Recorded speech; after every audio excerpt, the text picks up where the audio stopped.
সকলকে স্বাগত। আমি প্রগতি শুরু করছি আজকের সংবাদ। রাজ্য মহিলা তৃণমূল কংগ্রেসের নারী দিবস উপলক্ষে কর্মসূচি ঘোষণা মতো সারা রাজ্যের প্রতিটি ব্লকে মিছিল ও সভা করলেন মহিলা তৃণমূল কংগ্রেস। নারী দিবসের 50 বছরে দিদি ঘরে ঘরে এই স্লোগানকে সামনে রেখে মিছিল হলো সর্বত্র। রাজ্য মহিলা তৃণমূল কংগ্রেসের নারী দিবস উপলক্ষে কর্মসূচি ঘোষণা মতো সারা রাজ্যের প্রতিটি ব্লকে মিছিল ও সভা করলেন মহিলা তৃণমূল কংগ্রেস।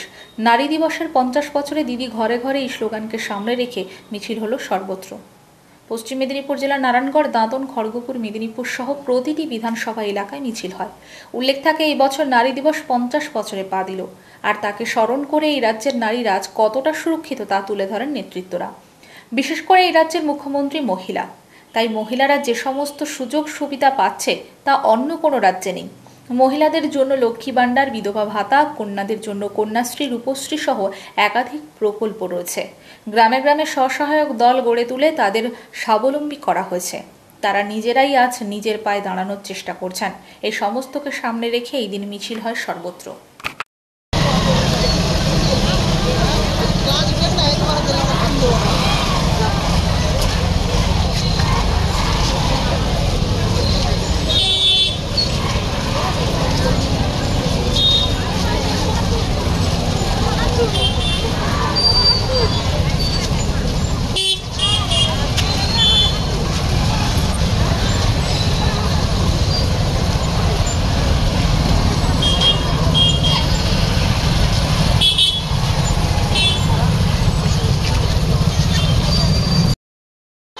वंदे मातरम, वंदे मातरम, तृणमूल कांग्रेस जिंदाबाद, तृणमूल कांग्रेस जिंदाबाद, विश्व नारी दिवस जिंदाबाद, विश्व नारी दिवस जिंदाबाद, विश्व श्रेष्ठ बांगला के नारी दिवसे परिणत करार जন্য मुख्यमंत्री ममता बनर्जीকে জানাই ধন্যবাদ। विश्व नारी दिवसेर मूर्त प्रतीक ममता बंदोपाध्याय जिंदाबाद, ममता बंदोपाध्याय चिंता भावना सारा भारत वर्षे छड़िए दाओ, ममता बंदोपाध्याय चिंता भावना सारा भारत वर्षे छड़िए दाओ, बांगलार मूर्त प्रतीक नारी दिवस जिंदाबाद, बांगलार मूर्त प्रतीक ममता बंदोपाध्याय जिंदाबाद, भारत श्रेष्ठ विश्व श्रेष्ठ प्रशासक नारी शक्तिर अभ्युत्थानेर प्रतीक ममता बंदोपाध्याय जिंदाबाद, वंदे मातरम, तृणमूल कांग्रेस जिंदाबाद, ममता बंदोपाध्याय जिंदाबाद। আন্তর্জাতিক নারী দিবস প্রতি বছর 8ই মার্চ পালন করা হয়। সারা বিশ্বে নারীদের সামাজিক, অর্থনৈতিক এবং সাংস্কৃতিক অর্জনকে সম্মান জানাতে এই দিনটি ব্যাপকভাবে পালিত হয়। আন্তর্জাতিক নারী দিবস একটি বিশ্বব্যাপী ছুটির দিন হিসেবেও পালন করা হয়। দিনটি লিঙ্গ সমতা, প্রজননের অধিকার, নারীদের উপর হিংসা ও নির্যাতন, নারীর সমান অধিকার ইত্যাদির মতো গুরুত্বপূর্ণ বিষয়গুলির উপর দৃষ্টি নিবদ্ধ করে। প্রতিটি নারীকে উদযাপন করার জন্য দিনটি পালন করা হয়। এই দিবসটি উদযাপনের পেছনে রয়েছে নারী শ্রমিকের অধিকার আদায়ের সংগ্রামের ইতিহাস। 1857 খ্রিস্টাব্দে মজুরি বৈষম্য, কর্মঘণ্টা নির্দিষ্ট করা, কাজের অমানবিক পরিবেশের বিরুদ্ধে প্রতিবাদ জানাতে মার্কিন যুক্তরাষ্ট্রের নিউ ইয়র্কের রাস্তায় নেমেছিলেন সুতা কারখানার নারী শ্রমিকেরা। সেই মিছিলে চলে সরকার লেঠেল বাহিনীর দমন পীড়ন। 1909 সালের 28শে ফেব্রুয়ারি নিউ ইয়র্কের সোশ্যাল ডেমোক্র্যাট নারী সংগঠনের পক্ষ থেকে আয়োজিত নারী সমাবেশে জার্মান সমাজতান্ত্রিক নেত্রী ক্লারা জেটকিনের নেতৃত্বে সর্বপ্রথম আন্তর্জাতিক নারী সম্মেলন হয়। ক্লারা ছিলেন জার্মান রাজনীতিবিদ, জার্মান কমিউনিস্ট পার্টির স্থপতিদের একজন। এরপর 1910 খ্রিস্টাব্দে ডেনমার্কের কোপেনহেগেন অনুষ্ঠিত হয় দ্বিতীয় আন্তর্জাতিক নারী সম্মেলন। 17টি দেশ থেকে 100 জন নারী প্রতিনিধি এতে যোগ দিয়েছিলেন। এই সম্মেলনে ক্লারা প্রতি বছর 8ই মার্চকে আন্তর্জাতিক নারী দিবস হিসেবে পালন করার প্রস্তাব দেন। সিদ্ধান্ত হয় 1911 খ্রিস্টাব্দ থেকে নারীদের সম অধিকার দিবস হিসেবে দিনটি পালিত হবে। দিবসটি পালনে এগিয়ে আসে বিভিন্ন দেশের সমাজতন্ত্রীরা। 1914 খ্রিস্টাব্দ থেকে বেশ কয়েকটি দেশে 8ই মার্চ পালিত হতে লাগলো। অতঃপর 1975 খ্রিস্টাব্দে 8ই মার্চকে আন্তর্জাতিক স্বীকৃতি প্রদান করা হয়। দিবসটি পালনের জন্য বিভিন্ন রাষ্ট্রকে আহ্বান জানায় জাতিসংঘ। এরপর থেকে সারা পৃথিবী জুড়েই পালিত হচ্ছে দিনটি নারীর সম অধিকার আদায়ের প্রত্যয় পুনর্ব্যক্ত করার অভিপ্সা নিয়ে। সারা বিশ্বের সকল দেশে যথাযথ মর্যাদায় পালিত হয় আন্তর্জাতিক নারী দিবস।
ভালোবাসা ও প্রণাম।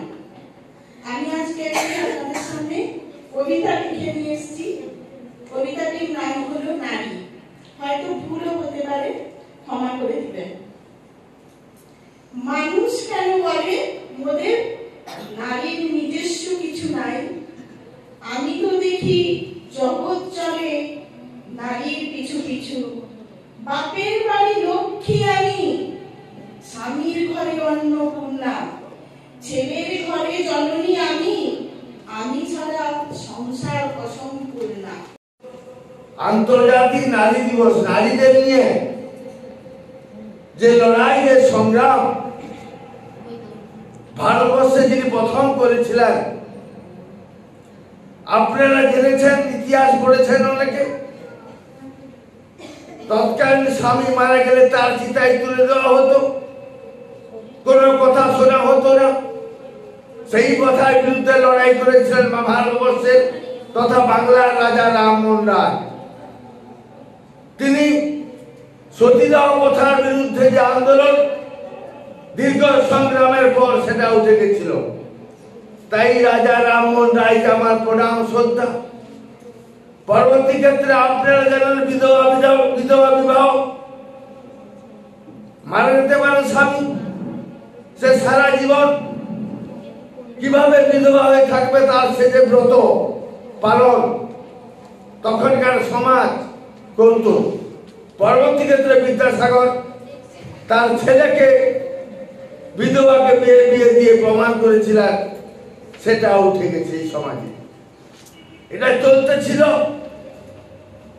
কিন্তু প্রকৃতপক্ষে বাংলা যে স্বাধীনতা, যে নারীদের জন্য যে ক্ষমতায়ন, নারীদের নিয়ে যে চিন্তা ভাবনা, 2011 সালে মাননীয় মুখ্যমন্ত্রী মমতা বন্দ্যোপাধ্যায় পশ্চিমবঙ্গ সরকারে বসার পর, মুখ্যমন্ত্রী হওয়ার পর বিশাল পট পরিবর্তন হয়েছে। এসএইচজি গ্রুপ ক্ষমতায়ন, যারা চাকরি করে না তারাও পাবে। নারীদের ক্ষমতা, স্বাধীনতা এনে দিয়েছেন। এখন মমতা বন্দ্যোপাধ্যায় তার উন্নয়নের মাধ্যমে সারা বাংলায় নারীদের যে কল্যাণে, নারীদের যে উপকার করছেন। আমাকে দিতে হবে রে। আসুন আসুন,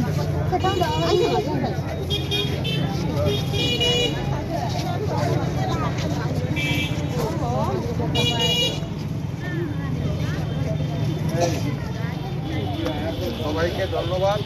আপনারা দীর্ঘক্ষণ সুকুমার সেনগুপ্ত জানেন জমায়েত হয়েছিলেন এবং আমাদের এই বাচ্চাটাকে এক জায়গায় দাঁড় করাও তো বাচ্চাটাকে সেখানে আমরা শেষ করে তারপরে আপনাদেরকে সবাই আমরা সোমবার শেষ করতে থেকে শুরু করে আমরা সরাই বাজারে এখানে দুর্গা মায়ের মন্দির মণ্ডপের সামনে আমরা উপস্থিত হয়েছি। তো আজকে বিশ্ব নারী দিবস আমরা সেখানে দেবেশবাবু আপনাদের সামনে দীর্ঘক্ষণ তার বক্তব্য রেখেছেন। এটা উদ্দেশ্য শনিবার ছিল বিশ্ব নারী দিবস, আর এই দিনটাকে সামনে রেখে নাগরিক মঞ্চ সহ বিভিন্ন সংগঠনের পক্ষ থেকে বেলদায় একটি বেসরকারি লজে নাগরিক সভার আয়োজন করা হয়। শনিবার ছিল বিশ্ব নারী দিবস, আর এই দিনটাকে সামনে রেখে নাগরিক মঞ্চ সহ বিভিন্ন সংগঠনের পক্ষ থেকে বেলদায় একটি বেসরকারি লজে নাগরিক সভার আয়োজন করা হয়। এই সভায় বক্তব্য রাখেন আরজি কর আন্দোলনের অন্যতম নেতা ডক্টর অনিকেত মাহাতো। তিনি এই দিন নাগরিক মঞ্চে বক্তব্য রাখতে গিয়ে আরজি করে কিভাবে একজন নারীর উপর সেই দিন পাশবিক অত্যাচার হয়েছিল তা তুলে ধরেন। পাশাপাশি বর্তমানে এই রাজ্য নারীদের সুরক্ষা কোথায় তাও প্রশ্ন তুলেন। বিশেষ করে বামপন্থী সংগঠনের সঙ্গে জড়িত বিভিন্ন আন্দোলনকারীরা এই দিন সভায় হাজির হচ্ছিলেন। এসইউসিআই সহ বিভিন্ন বামপন্থী আন্দোলনের নেতাদের দেখা যায় এই দিন নাগরিক সভায়। বিশেষ করে আরজি কর কাণ্ড নিয়ে যারা রাস্তায় নেমে প্রতিবাদ করেছিলেন তারাই এই দিন নাগরিক সভার আয়োজন করেছিলেন নারী দিবসে। পাশাপাশি নারী দিবসের তাৎপর্য তুলে ধরেন বক্তারা। অনিকেত মাহাতোর বক্তব্য শোনার জন্য বহু নাগরিক হাজির হয়েছিলেন এই দিনের সভায়। কলকাতা পুলিশ যেরকম বলবে ঠিক সেইভাবে তিনি চিঠিটা লিখবেন। এটা আমাদের কথা নয়, আমরা তো সেদিন এই ঘটনাগুলো জানতাম, যা এভিডেন্স সামনে পাচ্ছিলাম তার বিরুদ্ধে সেই জাজমেন্টে বিচারক পরিষ্কার ভাবে বলছে যে টালা থানার এসআই, সেই এসআই জিডির যে কপিতে তিনি জিডি লিখবেন, সেই জিডির কপি একটা পেনের খাম রেখে সেই জায়গাটা ফাঁকা রেখে বাকিগুলোতে জিডি লেখা চলছে। রাত্রেবেলায় তিনি এসে সেই জিডি ফিল আপ করবেন। অথরিটি যেরকম বলবে, সিপি বিনীত গোয়েল যেরকম বলবে, কলকাতা পুলিশ যেরকম বলবে ঠিক সেইভাবে তিনি জিডিটা লিখবেন। এটা আমাদের কথা নয়, আমরা তো সেদিন এই ঘটনাগুলো জানতাম, যা এভিডেন্স সামনে পাচ্ছিলাম তার বিরুদ্ধে চতুরতার সাথে এই জায়গা বুঝতে পারে, তাই সে সুমোটো নেয়। সে বাকি মেডিকেল কলেজ থেকে সমস্ত জায়গাকে আশ্বাসন দেয় যে I am the father figure, আমি বিচার দেব, আমি ন্যায় বিচার দেব, ন্যায় বিচার দেওয়ার জন্য তো আমি আছি, আপনারা চিন্তা করছেন কেন? তাহলে বাংলা ছেড়ে যখন আন্দোলনের ঢেউ সারা পশ্চিমবাংলা ছেড়ে যখন আন্দোলনের ঢেউ সারা ভারতবর্ষের দিকে আসছে, তখন সুপ্রিম কোর্ট এই আন্দোলনের যে ক্ষোভ বিক্ষোভ তাকে প্রশমিত করার জন্য তার এই ভূমিকা ছাড়া অন্য কি ভূমিকা থাকবে বলে আপনাদের আজ মনে হয়? আজ কই সুপ্রিম কোর্ট 15 দিন ছাড়া হিয়ারিং করছে না তো? যখন আমাদের কর্মবিরতি চলছে, যখন স্ট্যাটাস রিপোর্ট একটার পর একটা স্ট্যাটাস রিপোর্ট আসছে, যে স্ট্যাটাস রিপোর্টে তৎকালীন সিজিআই যিনি ছিলেন চন্দ্রচূড়, চিফ জাস্টিস যিনি ছিলেন চন্দ্রচূড়, তিনি বলছেন বিচলিত হচ্ছেন, এই ধরনের ঘটনা তিনি নাকি তার জীবনে দেখেননি। তার পাশের যে জাজ তিনি বলছেন যে তার 30 বছরের অভিজ্ঞতায় তিনি এই ধরনের ঘটনা দেখেননি। তাহলে কোথায় গেল সেই অভিজ্ঞতার ফলপ্রসূ? আজকে তার অভিজ্ঞতার সংবেদনশীলতার জায়গা কোথায় সুপ্রিম কোর্টের? তাহলে এই আন্দোলন আপনাকে চিনিয়েছে যে আন্দোলন কি জিনিস। তাহলে একজন চিকিৎসক হিসেবে আমরা যখন এই ঘটনাগুলো প্রত্যক্ষ করছি, আমরা কি চেয়েছিলাম? আমরা কারো উপর ভরসা করতে চাইনি। আমরা জানতাম যে কলকাতা পুলিশ হয়তো বিচার দেবে না, যা ভূমিকা কলকাতা পুলিশের। সিবিআই এর উপর ভরসা, ন্যূনতম ভরসা যেটুকু জায়গা আপনাদের 14ই আগস্ট ছিল, আমারও ছিল। সুপ্রিম কোর্টের উপর যেটুকু আস্থা আপনাদের ছিল, আমারও ছিল। কিন্তু আজকে সেই আস্থা অনাস্থার জায়গায় কোথাও একটা বড় ফাটল দেখা যাচ্ছে। কেন এই ফাটল? তাহলে আমরা এই আন্দোলনকে কিভাবে চেয়েছিলাম? আমরা এই আন্দোলনকে চেয়েছিলাম যে রেপ এবং মার্ডারের মতন ঘটনা পশ্চিমবঙ্গ, বাংলা সহ বিভিন্ন জায়গায় যখন ঘটে, বিভিন্ন শতাব্দীতে যখন ঘটেছে, দেখা যায় যে রেপ এবং মার্ডারের মতন ঘটনার প্রভাবশালী ব্যক্তি, এই যে 9 আগস্টের আগের আরজি কর কেমন ছিল, এই প্রিন্সিপাল কেমন ছিল, এই অথরিটি কেমন ছিল, কলকাতা পুলিশের ভূমিকা আমরা যখন দেখছি, সিবিআই কি করবে তার ভূমিকা নিয়ে যখন আমরা সন্দিহান হচ্ছি, তখন আমরা মনে করেছি যে রেপ এবং মার্ডারের মতন ঘটনায় যেমন ধানতলা, বানতলা, হাতরা, সুবর্ণা, পার্ক স্ট্রিট, কামদুনি বিভিন্ন জায়গাতে যেমন বিচার হয় না, ঠিক সেই রকম বিচারের হীনতায় এই আন্দোলন, এই রেপ এবং মার্ডারের মতন ঘটনাও ঘটবে। তাহলে আমরা চেয়েছি কি? আমরা চেয়েছি সারা পশ্চিমবাংলা সহ সারা ভারতবর্ষের সাধারণ মানুষ যেন এই নতুন রাস্তা তৈরিতে তৃণমূল নেতার কাটমানি যাওয়ার অভিযোগ। কাটমানি না দেওয়ায় ঠিকাদারকে মারধর করে অঞ্চল সভাপতি শ্যামল খিলাড়ি তৃণমূল নেতা রথিন মাহাতো বলে অভিযোগ। টাকা চাওয়া ও মারধর করা হয়েছে বলে ঝাড়গ্রাম থানায় অভিযোগ দায়ের করেছে ঠিকাদার সংস্থা। নতুন রাস্তা তৈরিতে তৃণমূল নেতার কাটমানি চাওয়ার অভিযোগ। কাটমানি না দেওয়ায় ঠিকাদারকে মারধর করে অঞ্চল সভাপতি শ্যামল খিলাড়ি, তৃণমূল নেতা রথিন মাহাতো বলে অভিযোগ। টাকা চাওয়া ও মারধর করা হয়েছে বলে ঝাড়গ্রাম থানায় অভিযোগ দায়ের করেছে ঠিকাদার সংস্থা। যদিও অভিযুক্ত তৃণমূল নেতা এবং গ্রামবাসীদের একাংশ এই অভিযোগ অস্বীকার করেছে। তাদের অভিযোগ, নিম্নমানের সামগ্রী ব্যবহার করা হচ্ছে বলে রাস্তার কাজ বন্ধ রাখা হয়েছে। জেলা পরিষদের 1,30,00,000 টাকায় ঝাড়গ্রাম ব্লকের পাটাশিমুল গ্রাম পঞ্চায়েতের মোহনপুর স্বাস্থ্য কেন্দ্র থেকে গোবিন্দপুর বটতলা চক পর্যন্ত 2 কিমি ঢালাই রাস্তার কাজ শুরু হয়। রাস্তার শুরু থেকেই কোনো নিয়ম মানছে না বলে অভিযোগ ঠিকাদার সংস্থার বিরুদ্ধে। নিম্নমানের সামগ্রী ব্যবহারের অভিযোগে কাজ বন্ধ করে দেওয়া হয়েছে বলে বক্তব্য এই অভিযুক্ত নেতা ও গ্রামবাসীদের। তাদের তরফে নিম্নমানের কাজের অভিযোগ করে জেলা পরিষদে পাল্টা অভিযোগ দায়ের করা হয়েছে ঠিকাদার সঞ্জীব দণ্ডপাটের বিরুদ্ধে। এই ঝামেলার ছেড়ে রাস্তা বন্ধ হয়ে যাওয়ায় সমস্যার সাধারণ মানুষ। দুপক্ষের অভিযোগ পাওয়ার পর সমস্ত বিষয় খতিয়ে দেখছে ঝাড়গ্রাম থানার পুলিশ।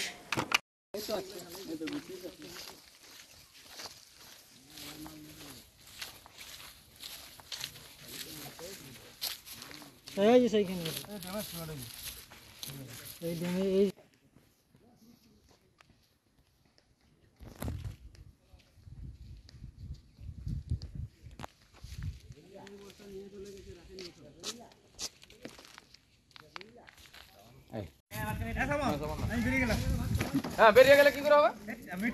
মিটিং থাক, মিটিং যাওয়ার দরকার নেই। কি করবি মিটিং যাই? মিটিংটা যে করবিটা কি আমাকে বল। তোর কথা যদি না